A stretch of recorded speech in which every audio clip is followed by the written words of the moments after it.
नमस्ते, मैं माइक हिली बोल रहा हूं और मेरे पास आपके लिए एक सवाल है। क्या आपको लगता है कि टेक्सट एक घोटाला है? ठीक है, मैं यहाँ आपके लिए कुछ ऐसी बातें बताने जा रहा हूँ जो मुझे लगता है कि आपके सवालों के जवाब देंगी क्योंकि ये जायज सवाल हैं। ठीक है, तो सबसे पहले हमें ग्रोथ के बारे में बात करनी होगी।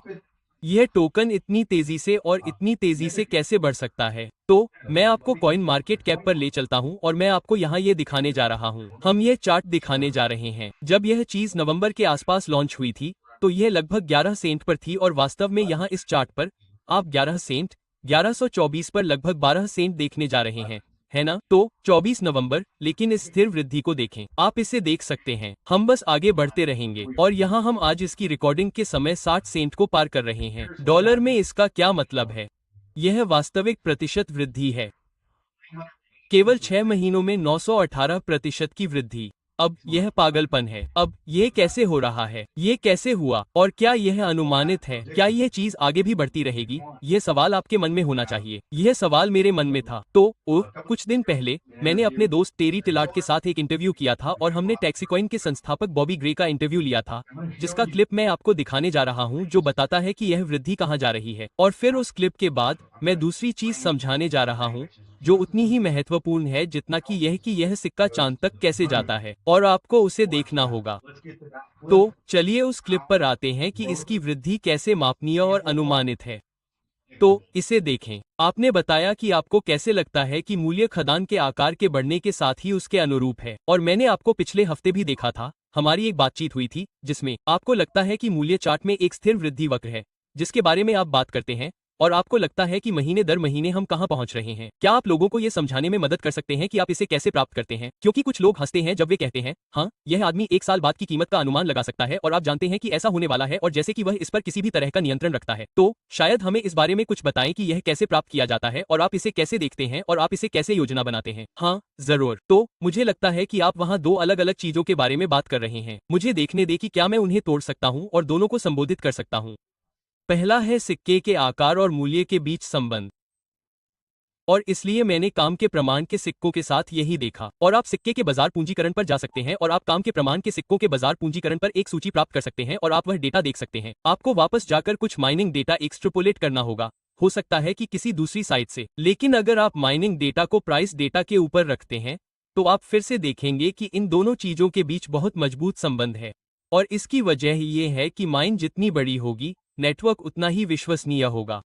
आप इसे एक पारंपरिक बैंक मेनफ्रेम की तरह समझ सकते हैं। आपके पास एक विशाल सुपरकंप्यूटर है। यह किसी बड़ी कांच की इमारत में है, और जैसे एक लड़की को लाल लेजर बीम से गुजरना पड़ता है अगर वह उसमें सेंध लगाना चाहती है और बैंक से कुछ पैसे चुराना चाहती है। मुझे नहीं पता, यह एक फिल्म है। वैसे भी यह पारंपरिक केंद्रीय प्राधिकरण मॉडल है।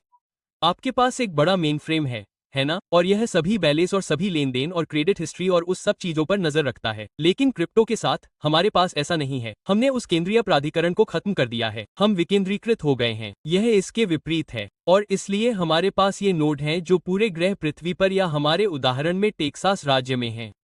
और आपके पास जितने अधिक होंगे, आपके पास उतनी ही अधिक खनन शक्ति होगी। नेटवर्क उतना ही अधिक विश्वसनीय होगा, यह उतना ही अधिक निरर्थक होगा।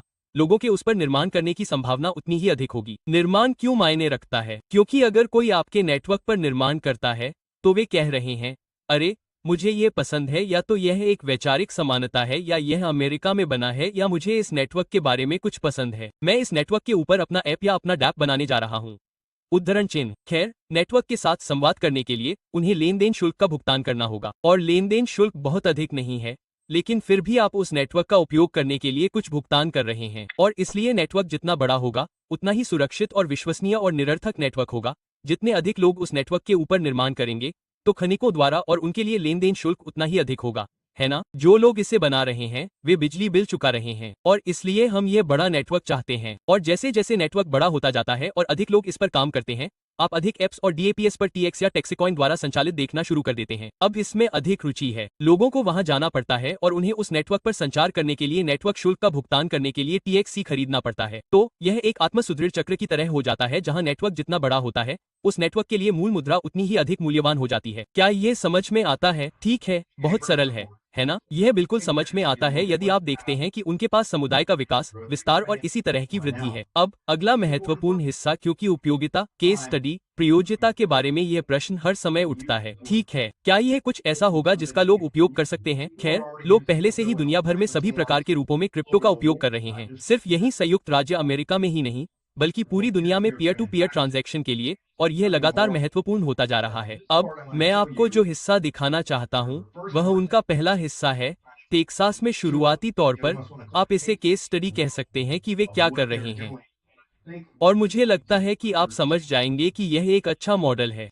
ये समझ में आता है, कंपनियां इसे करने के लिए तैयार हैं, व्यवसाय और व्यक्ति इस तरह की चीज का उपयोग करने के लिए तैयार हैं। तो चलिए उस हिस्से को देखते हैं। अब मैकिनी टेक्सास राज्य के सबसे बड़े डाउनटाउन सांस्कृतिक जिलों में से एक है। मैकिनी में नेतृत्व टेक्सास डाउनटाउन एसोसिएशन (TDA) के राज्य निदेशक मंडल में है, जिसके पास मैकिनी शहर जैसे 300 डाउनटाउन सांस्कृतिक जिले हैं, जो सभी मैकिनी को देख रहे हैं और कह रहे हैं, हम अपने शहर में आर्थिक गतिविधि को बढ़ावा देने के लिए क्या कर सकते हैं। TX ब्लॉकचेन पर आधारित एक सामुदायिक मुद्रा, टेक्सास ब्लॉकचेन में निर्मित। आइए इसे आजमाते हैं। अगर मैं सोने, चांदी, तांबे के सिक्कों के साथ ऐसा करने की कोशिश करता, तो मुझे वहां सफल होने के लिए जितने भी सिक्के चाहिए, उन्हें बनाने में सालों लग जाते। क्रिप्टो कॉपी पेस्ट के साथ हम अगले शहर में अगले ही पल अगले सिक्के को बना सकते हैं, और राज्य भर में ईमानदार मुद्रा को बहाल करने में हमें वास्तव में यही चाहिए। तो बॉबी, लोगों को इसे थोड़ा समझाइए। तो मैं मैकिनी में हूँ। मैं शहर के बीचों बीच एक उत्सव में जाता हूँ। मैं $100 देता हूँ। मुझे भाग लेने के लिए प्रोत्साहन मिलता है ना? आपने पिछले हफ्ते इसे थोड़ा विस्तार से बताया था। बस उन्हें उपभोक्ताओं के नजरिए से इसे समझने में मदद करने की कोशिश करें, जैसे कि आप इसे कैसे अपनाते हैं, क्योंकि पिछला मॉडल सही नहीं था। हाँ, और यहीं पर असल में रबर सड़क से टकराता है, और मेलों और त्योहारों के साथ मेरा अनुभव पहले से ही ऐसा कर रहा है। तो चलिए इसके बारे में जानते हैं। आप किसी बड़े कार्यक्रम में जाते हैं और दुर्भाग्य से आपको एक ऐप डाउनलोड करने के लिए मजबूर होना पड़ता है ना? भाग लेने के लिए आपको मैकिनी शहर का ऐप डाउनलोड करना होगा। मैकिनी शहर तो बस एक उदाहरण है। अभी तक हम इतने आगे नहीं बढ़े हैं। हम गोंजालेज से काफी आगे थे, लेकिन गोंजालेज एक बहुत छोटा शहर है जहां मैकिनी जैसे बड़े आयोजन नहीं होते। तो आप एक ऐप डाउनलोड करते हैं। गोंजालेज में हमारे लिए यह प्रोत्साहन वाकई बहुत अच्छा था। हम अभी भी गोंडालोस शहर के बीचों बीच मुफ्त वाईफाई सेवा शुरू करने पर काम कर रहे हैं, जहां शहर के बीचों बीच सेलुलर रिसेप्शन लगभग नहीं है। तो अब जब आप शहर में पहुंचते हैं, तो अपना फोन निकालते हैं और मुफ्त वाईफाई से जुड़ते हैं, जो आपको ऐप डाउनलोड और इंस्टॉल करने पर ही मिलता है। और ऐप के अंदर अब वे शहर के बीचों बीच टोकन खरीदने की सुविधा देते हैं। सही, टैप करके भुगतान करें। यह गूगल वॉलेट या एप्पल पे के जरिए होता है, और जैसे ही आप खरीदते हैं तो आपको 5% का लाभ मिलता है। तो उपभोक्ता के लिए ज्यादा हिस्सा लेने का प्रोत्साहन है ना? तो आप 100 खरीदते हैं, आपको डाउनटाउन डिजिटल डॉलर में से 105 मिलते हैं। आप इधर उधर जाते हैं, आप भुगतान करने के लिए टैप करते हैं, आप भुगतान करने के लिए स्कैन करते हैं, आप भुगतान करने के लिए टैप करते हैं। आरामदायक, परिचित सुविधाएं, जैसे आप जानते हैं कि आप अपने फोन से किसी और चीज या अपने क्रेडिट कार्ड से क्या करेंगे। व्यापारियों को यह वास्तविक समय में मिलता है। यह तात्कालिक है। वे लेन देन की पुष्टि और बिक्री पूरी होते देखते हैं। अब हमारे पास इसके दो अलग अलग संस्करण हैं। एक मेला और त्योहार संस्करण है, दूसरा सामान्य व्यवसाय संस्करण की तरह है। लेकिन अगर हम मेले और त्योहार से गुजर रहे हैं, तो हम जानते हैं कि अगले दिन उस नकदी का 90% भुनाया जाएगा और वापस डॉलर में बदल दिया जाएगा, है ना? और इसलिए उस पैसे का अधिकांश हिस्सा शहर से बाहर जाने वाला है। ओह, जो लोग फूड ट्रक और ट्रेवलिंग कार्निवल में दिखाई देते हैं, आप जानते हैं, वे अगले दिन अपना सामान पैक करते हैं और अगले कार्यक्रम में निकल जाते हैं। तो हम उससे जो उम्मीद कर रहे हैं, और जब तक हमें मॉडल बनाने का मौका नहीं मिलता तब तक हमें सही संख्या का पता नहीं चलता, और जब हम ऐसा करते हैं तो यह और भी ज्यादा मायने रखता है कि उस नकदी का कितना हिस्सा अगले दिन तक बचा रहता है। जब हम आधे ऑन्स के कॉपर टोकन का इस्तेमाल कर रहे थे, तो हमने देखा कि लगभग 25% नकदी बची थी। यह बहुत बड़ी बात थी। इस मॉडल के साथ हम उम्मीद कर रहे हैं कि किसी मेले के बाद 10% नकदी बच जाएगी। और अगर आप उदाहरण के लिए मैकिनी शहर को देखें, तो उनके आयोजनों में औसतन 100,000 लोग आते हैं। वे प्रति व्यक्ति औसतन $40 से $50 खर्च करते हैं। तो मान लीजिए कि वे अपने मेले के आयोजन से $4 मिलियन लाते हैं। उसका 90% अगले दिन निकल जाएगा। फिर भी $4 लाख स्थानीय बैंक में पड़ा रहता है, जिसका लेन देन और शहर के व्यापारिक प्रतिष्ठानों में लेन देन होना बाकी है। यह बहुत बड़ी नकदी है। असल में मैकिनी शहर में पूरे साल डाउनटाउन डॉलर से जितना होता है, उससे यह लगभग 2 गुना है। और इसलिए डाउनटाउन डिजिटल डॉलर से हमें उम्मीद है कि हम डिजिटल डॉलर से लगभग 200 गुना अधिक आर्थिक वेग प्राप्त कर पाएंगे, जो कि उनके पारंपरिक पेपर सिस्टम से हुआ था, जिसके बारे में कोई नहीं जानता। यह बेहद असुविधाजनक है और इसका उपयोग शायद ही कभी किया जाता है। आप जानते हैं, इसमें भाग लेने वाले अधिकांश व्यापारियों ने पूरे साल डाउनटाउन डॉलर नहीं देखे हैं। इसलिए अब हमारे पास 4 लाख डॉलर बचे हैं जो मेले के आने और जाने के कारण बचे हैं। लेकिन अब हमारे पास 4 लाख डॉलर हैं जो शायद किसी के फोन पर बिना खर्च किए पड़े हैं। और इसका मतलब यह है कि जैसे आप अपने परिवार को मेले में ले जाते हैं, आप जितने फनल केक और टकी लेग्स खरीदते हैं और फिर आप जाने वाले हैं। अब परंपरागत रूप से जब आपके पास कागज के टिकट होते हैं तो आप कहते हैं, ठीक है, ये चीजें बेकार हैं, मैं इन्हें फेंकने जा रहा हूं, तो मैं अतिरिक्त 6 टकी लेग खरीद सकता हूं जिन्हें मैं शायद खाने वाला नहीं हूं।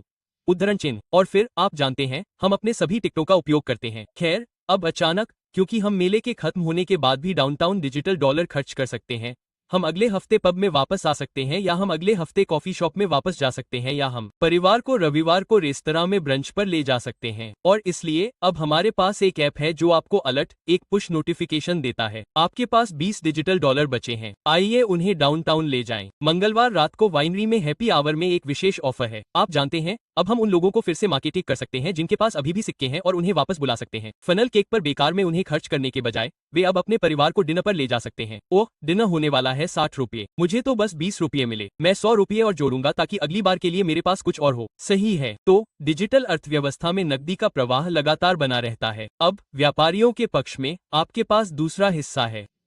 व्यापारियों के पास 2 विकल्प हैं। व्यापारी या तो उसे तुरंत भुना सकता है और 10% का नकारात्मक प्रोत्साहन ले सकता है, या वे अपने पैसे को देखकर कह सकते हैं, ठीक है, मुझे कच्चा माल खरीदने के लिए पैसे चाहिए, मुझे बिजली कंपनी के माध्यम से बिजली का बिल चुकाना है, मेरे पास ये और यह है, लेकिन मैं खरीदारी करने जा रहा हूँ, मैं शहर में दोपहर का भोजन करने जा रहा हूँ, मैं कॉफी शॉप जा रहा हूँ, मैं अपने डिजिटल डाउनटाउन डॉलर का उपयोग स्थानीय समुदाय का समर्थन करने के लिए करूंगा, और मैं अपने नकद पैसे का उपयोग उन चीजों के लिए करूंगा जिन्हें मुझे शहर से बाहर से खरीदना है।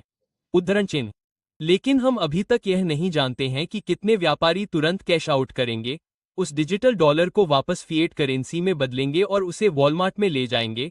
इसके मुकाबले कितने व्यापारी उस पैसे को सर्कुलेट करेंगे, और फिर कैश आउट होने से पहले वह पैसा कितनी बार सर्कुलेट होगा। अगर हम उस पैसे को 4 बार सर्कुलेट कर पाते हैं तो यह अब कम खर्चीला है। 10% कैश आउट फीस के साथ भी अगर आप उस लागत को उन 4 ट्रांजैक्शन में बांटते हैं तो यह अब वीजा, मास्टर कार्ड से कम खर्चीला है, और हमें एक जीत मिली है।